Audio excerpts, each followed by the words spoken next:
The most important part of any business, especially an agency, is your ability to sell. But the unfortunate thing is 99% of beginner agency owners have absolutely no idea how to sell. So in this video, I'm gonna break down step by step the closing strategy that I have taught to thousands of agency owners over the last 6 years that's helped them not only sign their first client, but countless of clients thereafter. So let's get started. And ladies and gentlemen, as normal, I created a diagram in a Figma. So if I look off to the side, it's just to get a reference. And as always, you can find that linked down below, as well as any other resources that I have prepared for today's video. So let's get started. Because before you even think of getting on a sales call, it's imperative that your systems are in place to actually host the sales calls without any technical issues or bugs. Now, in order to do that, you need to make sure that you have the correct software in place, and you also need to make sure that your environment allows these softwares to do their job correctly. And this is what I mean. First, you're gonna need a Zoom account. Now, as you know, Zoom is widely used around the world, and most business owners will be aware of it and probably use it on a daily basis. But before you actually have a meeting, you need to make sure that your Zoom account is set up correctly. First things first is you need to ensure that you have a Zoom Pro account. And the main reason you shouldn't stick to a free Zoom account is because of the meeting length. A free Zoom account only allows for 45-minute meetings. And what's worse is that after 35 minutes, a 10-minute countdown starts, and that's actually displayed at the top of the screen. And obviously this is a terrible first impression if the business owner sees that an online agency owner doesn't even have Zoom Pro. Now, I believe Zoom Pro is like $16 a month, $10, $16, $20, something like that a month. The point is, it is well worth its investment. So it's extremely important that you invest in this, because first impressions count. And trust me, you don't want to have that little timer saying the allotted time is about to run out. Next, you want to make sure that you set up meeting reminders to ensure that your prospects arrive for the meeting. Now, you need to understand that for you, this sales call will probably be one of, if not the most important thing you do in that day. For your prospect, it could be one of 9 meetings they're having. So that's why you want to make sure that you have reminders in place to ensure that the meeting is front of mind for your prospect. Then we move on to the account details, because you want to make sure that you change your display name on Zoom from Zoom user to your full name. The last thing you want is for your prospect's first impression of you to seem unprofessional. And in addition to this, make sure that you also have a profile picture. The picture can either be a headshot of you or your agency logo. Either works, but do not leave it blank. Next thing I want to discuss is the waiting room, because Zoom has a waiting room function and this needs to be turned on, because you want to make sure that you have time to jump into the Zoom room and have the ability to let your client in when you're ready. You don't want to hop into the Zoom room and your prospect is sitting there waiting while you're still trying to get your notes in order and everything set up around you. And that brings us on to the next thing, which is your personal presentation and background. The first thing that your prospect is going to see when they join the call is the way that not only you present yourself, but also the environment that you're in. So when you are trying to build an agency, you need to look the part. You need to look like a business owner. So that means no bed in the background, okay? It can't look like you're sleeping in your parents' basement, even if you are. And this doesn't mean that you need to be wearing a suit and sitting in a multi-million-dollar office. No, all you need to do is make sure your background looks clean and you look presentable. And investing into your setup can definitely help with this as well. And one of the easiest places is investing in a microphone, because if your audio is bad, it's just gonna take away from the professionalism. I've been on calls personally with people where I'm like, how do you not realize how terrible your audio sounds? Or for example, they'll be using their AirPod Pro earphones and the sound is just terrible. And by the way, when I'm outside of the house and obviously I don't have my setup, or for example, I'm traveling abroad somewhere, I don't take this setup while I travel. And by the way, I travel a lot for business. I just use the $20 or $25 Apple EarPods, the wired ones. To be honest, anytime I leave the house, that's what I use, because the microphone is so good. It's just easy. And it's kind of funny. In life, there's different ways to signal status. When you have a super professional audio setup like this, like top of the end audio setup, it usually signals status. But on the flip side, I've usually found that most of the wealthiest friends I know, including myself, we all just use earpods. We use wired earpods. So once again, this is also maybe just my perception, but I've realized that there's certain things that may not be expensive, but in a way they signal something good. And I've just noticed that earpods, is always, to me, the best alternative if you can't afford a nice setup. And it doesn't need to be this one. Inside the presentation notes that I gave you, there's a microphone from the same company that's around half the price. And then we move on to background. Now you need to make sure that the environment you're in shows professionalism. And this means that your background needs to be clean. Now this can either be just a white wall to limit distractions, or it could be a well set up office space with some books, maybe some lighting, maybe whatever you want in the background. Maybe you have a vinyl player in the background, or you have your camera, your old film camera, analog camera collection there. Your background should represent you and kind of your personality. Now, you also want to avoid clutter, and you don't want your office to look like a bedroom. As I said, no posters, no beds, and no untidiness in the background. Keep it clean and professional. To be honest, this side of my desk, if I need to keep stuff, I keep everything on this side. This side is clean, pristine, because obviously when I'm on calls, there needs to be a certain impression, and I need to make sure that I have a good, clean background. Now, when it comes to setup, you want to make sure that you have good quality lighting, and as I said, also a good microphone, because that instantly gives a professional first impression to your prospect. Now, when it comes to good lighting, you can invest in a softbox lighting. We have lighting to my left side here, or you can also just take calls in a room with good natural lighting. So you just want to make sure that you face a window. Now, when it comes to a microphone, you can either invest in a top tier microphone. For example, like this is a Shure SM7B, something like that. Or its baby brother, which is the MV7. So something like that with an arm. Or there's a microphone called Blue Yeti that I used to use way back in the day. So honestly, either of those will work. But as I said, this is just going to show a visual level of professionalism. And then next, we have camera quality. Now, camera quality is the last focal point. You can either use your laptop camera, if it's a good laptop, for example, MacBooks, or you can actually set up your iPhone as a camera. And there's a setting that allows you to do that inside of Zoom. Now, when you have more experience and your cash flow is good enough, you can also invest in a camera like this and plug it straight into your computer. So this is the camera that they see on Zoom. Moving on, we have personal presentation. The way you dress and take care of yourself gives prospects insight into how you run your business. You cannot look like you just woke up, rolled out of bed, and jumped on a sales call. You also don't want to be wearing a 3-piece suit. Neither of those two extremes. You want to make sure that you showered, you're dressed well, and you look well groomed.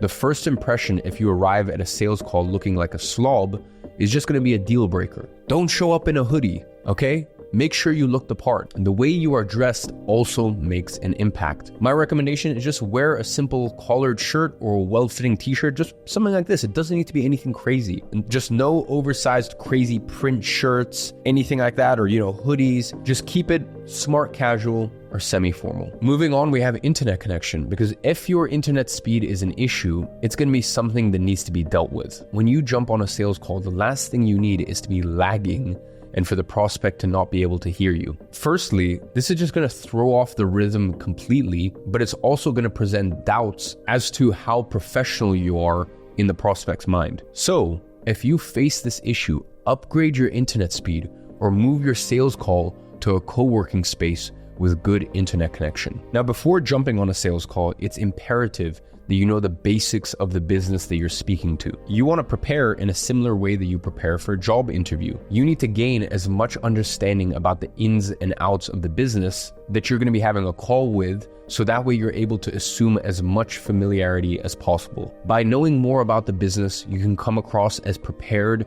and therefore professional. And it also allows you to build up ammo for the sales call, which you can use to navigate questions that may come up. First is really just the scope of the product or the service. By understanding exactly what products or services a business provides, you can gain an understanding of whether they are actually a fit for your niche and whether you'll be able to provide the best value to the business. And this also leans into professionalism, because you're going to be able to assume familiarity from the start of the sales call. Coming across as an expert in your niche is so important. And by knowing the exact scope of what your prospect does, you're going to be able to show off your knowledge about their business without them going into every single detail. Now, examples of what you should know includes aspects like what the business sells to customers, who their target market is, what their price points are, and services within their field that they don't actually offer. Next is location or locations, because it's important to have a knowledge of where the business is based, whether they have multiple locations, and how wide their target market is. Are they a local family-owned business, or are they a franchise? Or are they a business that trades globally like an e-commerce business? Again, knowing this information allows you to assume familiarity and helps you create an angle of attack prior to discovery. Then you need to understand their current marketing strategies. So when doing research, try and understand, what are they currently doing to promote themselves? Do they run ads? Are they active on social media? Are they on lead generation websites like Zillow, which is amazing for real estate, or Check a Trade for home renovation? This is really going to help you overcome any objections that may arise, and it will help you craft the perfect angle when pitching your service and why it would bring more value than what you're currently doing. Then we move on to the sales call structure. Now, there are two different types of sales call structures when running an agency: the one call close and the two call close. Let me make something clear.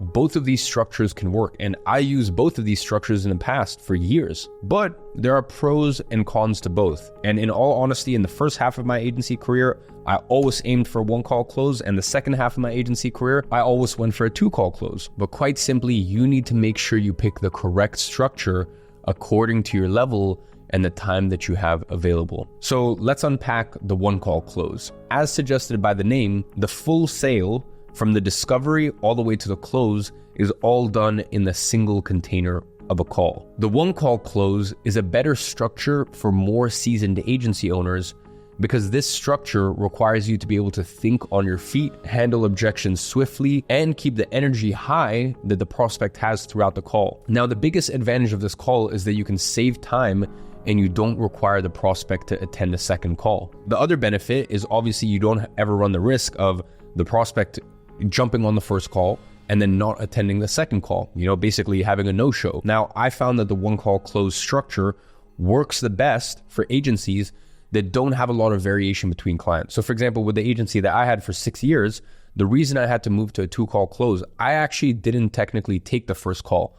The first discovery call was taken by my CMO, and that was really just to get an understanding of the inner workings of the business. Obviously, I trusted my CMO. We worked together for years and years, and he knew realistically if this was going to be a good fit for our agency. And I don't mean like a good fit in like the salesy way, like, oh, and if we're a good fit, we'll move forward. No, like literally, because we did so many performance-based deals, it was always, it could be a big gamble with a client. We could take on a client, think that they're going to make a lot of money, and then we wasted a bunch of time. So that's why we really had to do our due diligence on clients before they came on. So he did the discovery call, and then he joined as well for the actual closing call. And that was because our deal structures were quite complicated. We had performance-based deals, and then we were working with e-commerce or info product owners, but that's kind of a type of business. It's not really technically a niche. So the service delivery is still quite different for each client. Anyways, all that to say that that's why I did two call close. The one call close works really well, for example, if you have an offer for real estate agents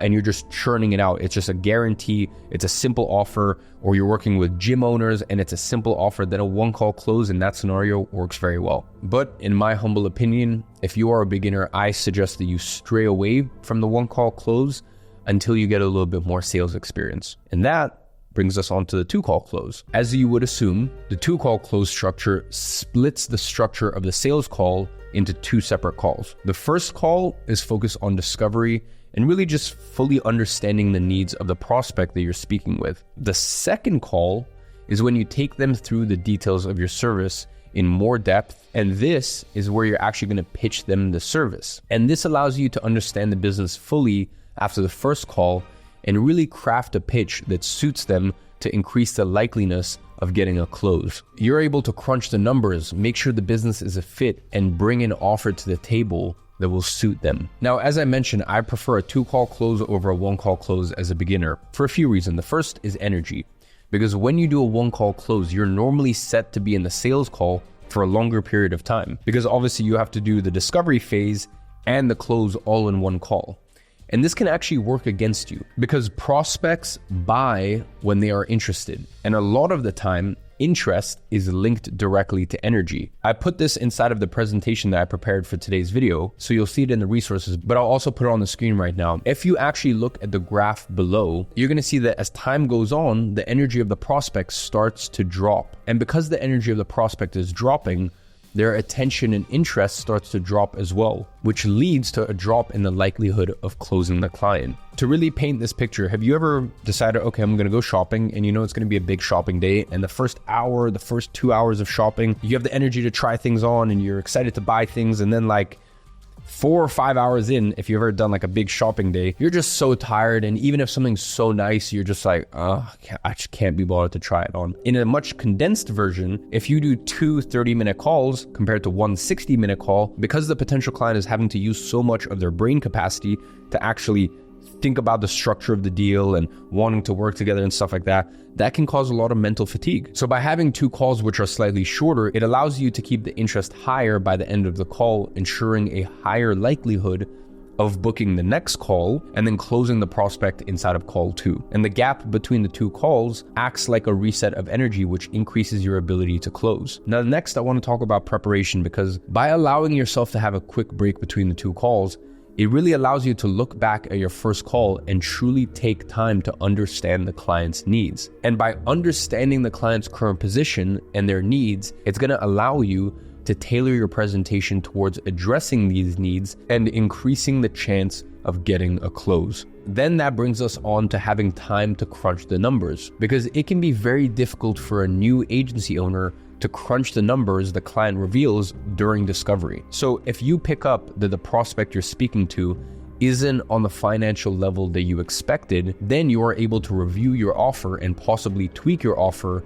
to make it more attractive to a lower level client. But if you do a 1-call close, you have no time to understand the numbers and tweak your offer to ensure you're having a high probability of getting a close. Basically, if you do a 1-call close, you kind of have to just like make up the offer there. Whereas if you do a 2-call close, like for example with me, when my CMO did the discovery call and then I did the actual closing call, I was like 70% dead set of what my offer was. Now, sometimes there would be information that arose in the discovery call, which made me tweak my offer slightly. Now, if that ever happened, I didn't then try to set up a 3rd call. What I used to do is I used to actually tell clients, hey, can I actually just have a chance to speak to Danny? And I would actually put clients in the waiting room inside of Zoom. I would speak with Danny and we would just talk about the deal, the risks. So what minimum term we should use, how much we should charge, how much should be base, how much should be performance, etc., etc. So as mentioned, that's kind of one of the downsides to 1-call closes. You just kind of need to make everything up on that call. And that brings us on to the sales call framework.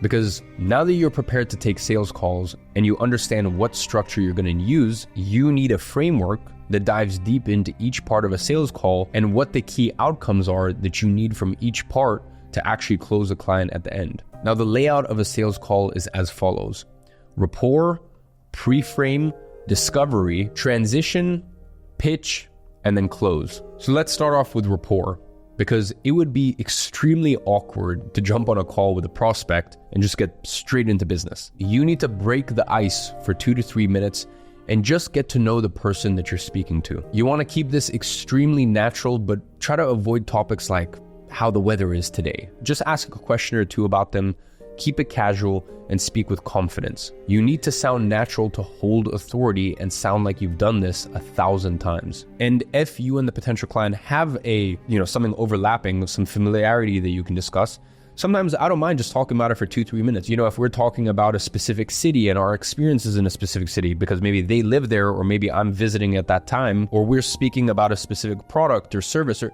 whatever it may be, if there is a commonality, don't be afraid to just kind of, shoot the shit for 2-3 minutes. But once that's done, you need to move on to the pre-frame, because pre-framing, or I guess setting the agenda for the call, is very crucial. This is where you want to change your tone from casual to getting straight to business. The reason this is so important is because this is the part of the call where you're going to take authority. You see, in every single sales call, there's one person that leads by asking questions and the other that follows by answering them. As the person trying to make a sale, it is key that you hold the authority. You need to lead the way in order to keep the call on track. And if you fail to do this, you will get interrupted continuously and the call will inevitably go nowhere. So let's go ahead and talk about the key outcomes of a pre-frame. First is gaining authority. You want to take control of the call by outlining that you have done this so many times and you typically know how these calls go. And you want to let the prospect know that you're going to be fully transparent whether you can help them or not. But in order to do so, you need to agree to transparency on their end as well. And by doing this, the prospect will allow you to ask questions and they will answer truthfully as the sales call progresses. Next, you want to show no desperation. Desperation is a trait that no one is attracted to, and this could not be more accurate in sales. If you as the agency owner sound desperate to close the prospect, they're going to start to question your credibility. So by pre-framing with a line like, if I believe that we can help you at the end of the call, we will make you an offer. But if not, we're going to try to point you in the direction of someone that can. This puts the prospect at ease because they are actually hoping to get an offer, which leads to less objections and more transparency. Remember, people want what they can't have. So coming across like you're not desperate is going to entice the prospect more. Next, you want to agree an outcome. Being transparent about the reason for the call and agreeing to get an answer by the end of the call is going to allow you to avoid objections later. And here's what I mean by this. If you say something along the lines of, before we begin, I just want to agree on one thing. At the end of the call, I just want a yes or a no. Let's avoid the maybe. And this is going to allow you to avoid objections later on, like, I need to think about it, or I need to speak to my wife. By agreeing on an outcome, both parties on the call agree on where they stand, and the call can run smoothly from here on out. Next up, we have discovery. Now, discovery is arguably the most important part of any call. Discovery is the part of the call where you start to understand the client, where they are, where they're looking to get to, what is stopping them, and what their concerns are.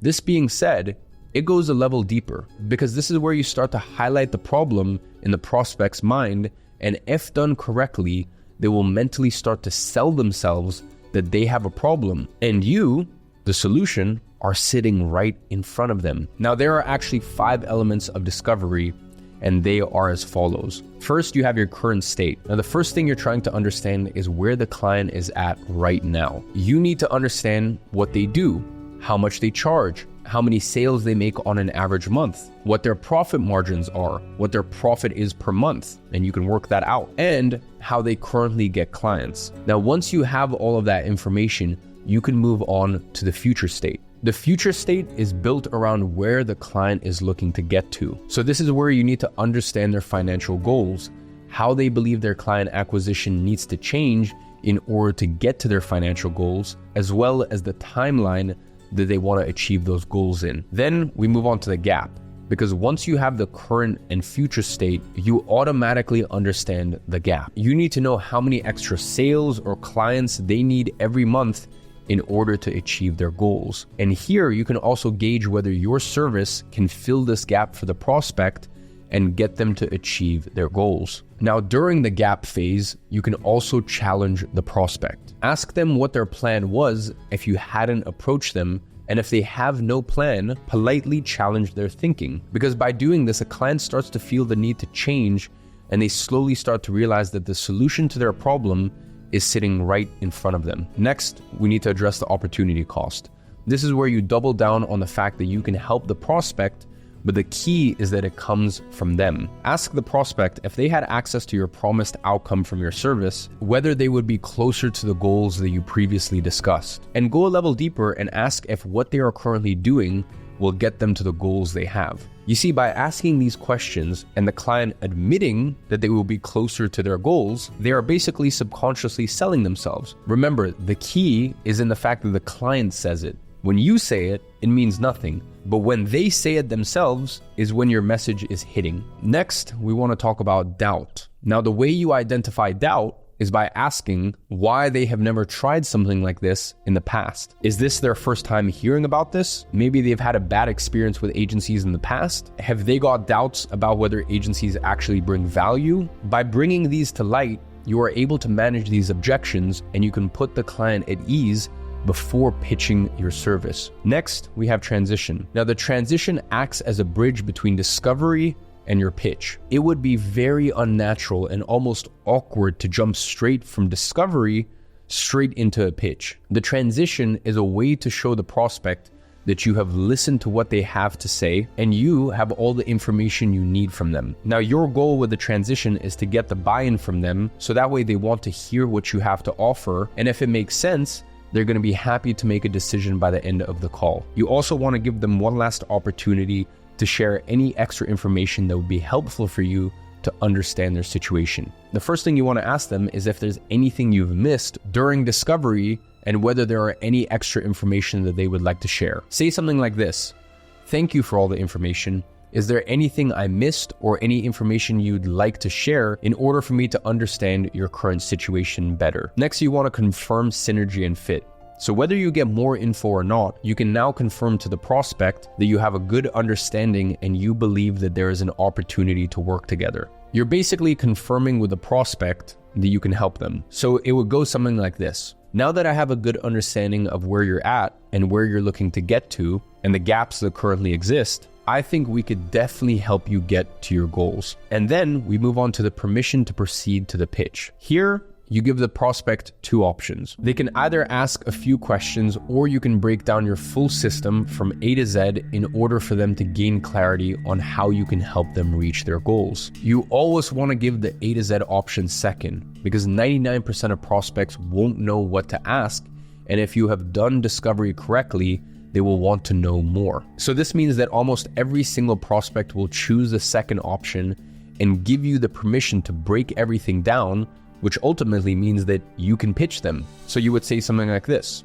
"Cool, well, from here, it's entirely up to you. I don't know if you just had a couple specific questions you wanted to ask me, or alternatively, what I can do is just run you through the process on how we help XYZ problem or XYZ type of client, and you can just ask me questions along the way. So how would you prefer to do this?" And then obviously they're just going to say, "Oh yeah, like walk me through your process," which is your chance to basically pitch them. Then you have your final outcome agreement. So you want to confirm with the prospect that after they gain the clarity they need and everything makes sense, that they will be ready to make a decision today. You're basically just reconfirming this to gauge any possible objections, such as speaking to third-party decision makers. For example, "Okay, perfect. Well, my goal is to make sure that you have complete clarity. So I'll make sure any questions you have are answered. And by the end of today's call, would it be out of this world to say that we could get you started today?" And that is when we move on to the pitch. So the pitch is when you break down your offer from A to Z and help the client understand the system you use in order to solve their problems. Now, during the pitch, you want to break your system down in the simplest and most digestible way for the prospect. Touch on your guarantee if you have one, and even boost prospects' confidence by including some client testimonials where possible. Now, once they understand everything, you break down the price, where price is, you charge for your service, and attempt to get the close. Now, one of the most important aspects of pitching your service is actually pitching it like a system, not a service. Business owners can view services as expenses, but they often view systems like investments. So obviously business owners are always drawn to investments and often try to avoid expenses where they can. So by making your offer sound tangible, you increase the perceived value and therefore you increase the chance to close the deal. So make sure to break this down in the simplest way. The prospect needs to understand. Remember something very important. Confused buyers never buy. Next, we talk about guarantees. If you have a guarantee, well then of course leverage it. Because if you're able to show the prospect that you are bearing the risk and the risk on their end is minimal, well then the offer becomes a no-brainer. And this has a huge impact on your ability to close because the prospect ultimately has nothing to lose. And then we move on to testimonials. Now, once you get a few clients, you always want to attempt to get some testimonials from them. If you have other people vouching for your offer, prospects feel more comfortable working with you because this proves to the prospect that your offer works. If it works for someone else, why would it not work for them? Testimonials are one of the reasons that sales become easier over time, because the more credibility that you have, the easier it is to gain trust. If you have testimonials, use them. Next, we have price breakdown. Now, once they have a full understanding of what you do, the guarantees that you have in place, and the fact that this has worked for other people as well, the last step is simply agreeing on a price. And this is where you need to use your authority. You need to state your price or prices if you have different options, which I usually don't recommend, by the way, but you want to state it with confidence. Do not try to justify your prices to a prospect, because when you try to justify your prices, you radiate desperation.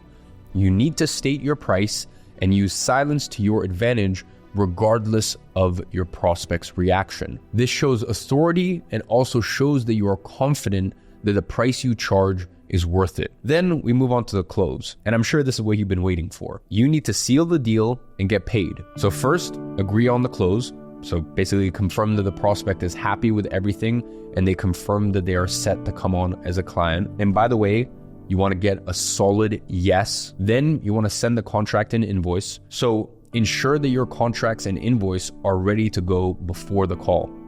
And as soon as they agree, send over the contract and the invoice. Push them to sign the contract on the call if possible, and give them a few minutes to read through the contract and collect payment. Then you want to collect cash on the call. You need to make sure that you receive the payment on the call, because a client is only a client once they have paid. Always push to collect the full first month fee on the call, but if there's any sort of confusion regarding the contract terms, just take a deposit for now. A deposit will show that the client is 100% on board. Because if you allow a prospect to get off the call without paying, there's nothing stopping them from ghosting you afterwards. So make sure you get at least some form of payment. And then we move on to onboarding. Because once they've paid, you want to send them the onboarding funnel and briefly explain the onboarding process so that the client understands what the onboarding process includes. Make sure you state that if there are any issues with onboarding, you and your team will be happy to assist. And that, my friends, concludes the sales process. Now, just a few final thoughts before I end the video. Agency sales, it should always be approached as a problem-solving exercise. It is so important that your discovery is strong and that you're able to identify the problems that your prospect is facing and simultaneously make them aware of the problems. If you are able to do this effectively, you're going to be able to help your prospects understand that the solution to their problem is sitting right in front of them. Next thing to remember is confidence is everything. The way a prospect feels when speaking to you will ultimately be the aspect that will lead them to trusting you and opting into the deal. If you speak with confidence and you make the prospect believe you are the solution that they are looking for, you will have no problems closing deals. If you don't truly believe you can help the prospect and you speak with an air of nervousness about you, the prospect will struggle to trust you and will lead to objections and doubts. Confidence arises from experience, and the only way to gain experience is through preparation and reps. Make sure that you are practicing sales by booking as many meetings as possible and doing mock calls with fellow agency owners. Next thing to remember is that businesses buy into you. There are lots of people selling marketing services out there, but ultimately, the difference lies with you. If you present yourself well, speak with confidence, and entice the client to trust you, they are going to invest in your service. The biggest differentiator between agencies is actually the agency owners themselves, not necessarily the service that they offer. Now, moving on, remember that failure isn't final. Every sales call you jump into is a learning opportunity, and the biggest learning curves arise when you fail to close the call. You see, every call that doesn't close is an opportunity to gain clarity on where you can improve. If you can review sales calls that fail and understand why you didn't close the deal, that is when you can implement something new that will ultimately lead to higher close rates in the future. The biggest difference between formal education and business education is in formal education, if you fail a test, it is a fail. In business, failure is an opportunity to improve and be more prepared for the next one. Ladies and gentlemen, there you have it.